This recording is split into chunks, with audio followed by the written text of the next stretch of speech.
Swami went to Horsley Hills for vacation. In those days, there was a British style bungalow that was one of the devotees had given it to Swami to stay. So one particular year, when I was maybe 11 or 12 maybe, Swami suddenly said, summer holidays? Yes, Swami, summer holidays. All my cousins, all of us. Yes, Swami, we have summer holidays now. He said, let us go to Horsley Hills for vacation. So excitement. Going with Swami for holidays. So much fun. From morning till evening, stories. Of course, nice laddus that he would materialize also was a good bonus with Swami. So as children, we looked forward to all of those. So we went to Horsley Hills. And in Horsley Hills, the water was there was scarcity of water. So there were two buffaloes that the people had, that the owners of the house had. And these two buffaloes would go down the hill for about 3 miles. There were 2 or 3 wells there. So they would draw the water and tie big barrels on the backs of these 2 buffaloes. And the water would be transported on the backs of these buffaloes up to the hill.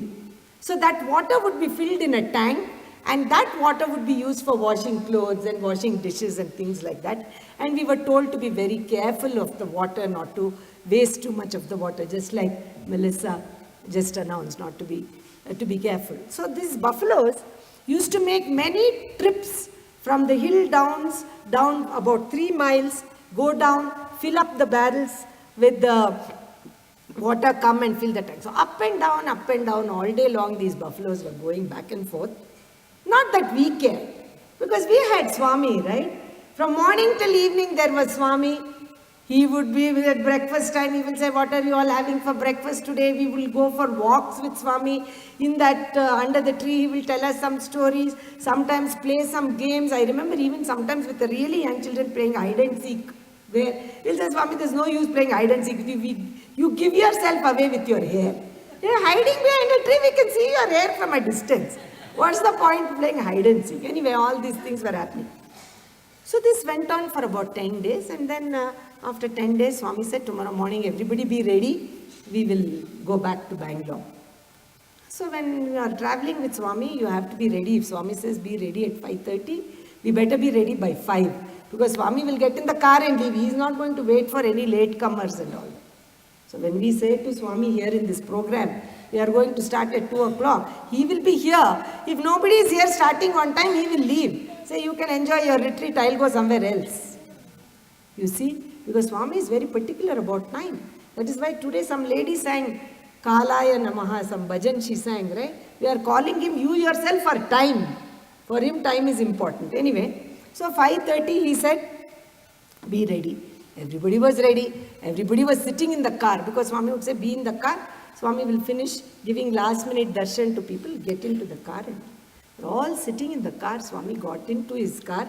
There is a long row of cars which had followed him. We had all come in. Everybody is sitting. Suddenly, Swami, who sat in the car, got out of the car.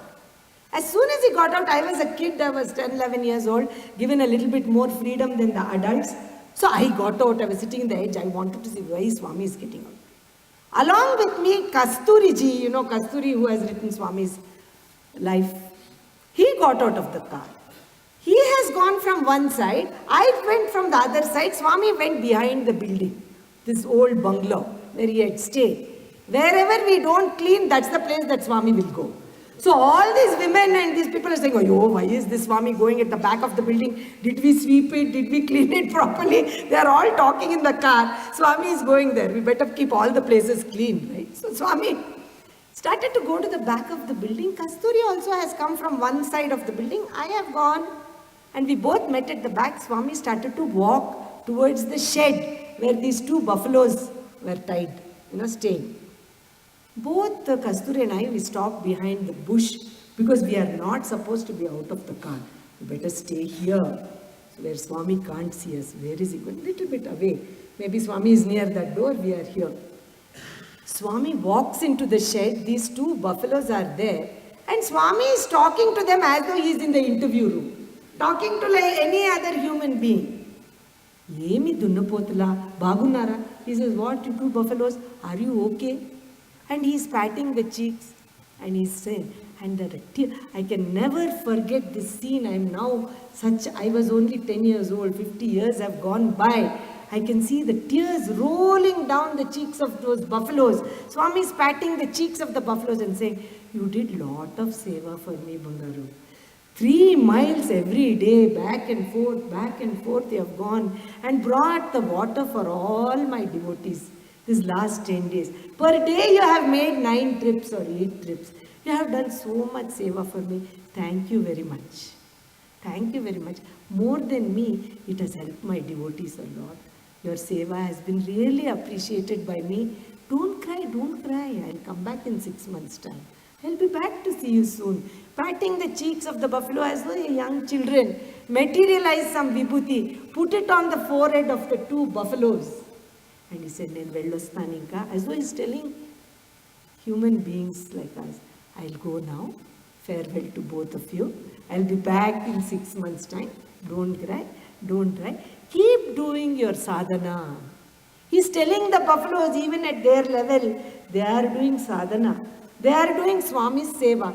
Keep doing your sadhana. He's telling those buffaloes. Because they have to raise from that life, from the buffalo life to the next one. Keep doing your sadhana, he says. And without turning, he says, hey, you too.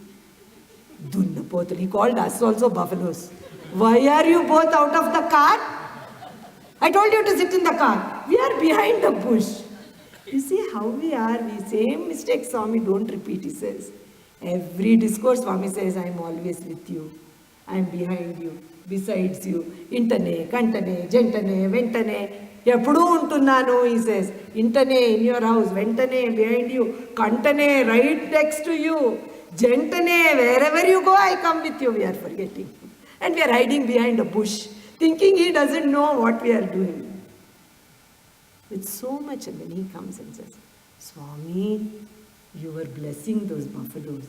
And with utter humility, should I not?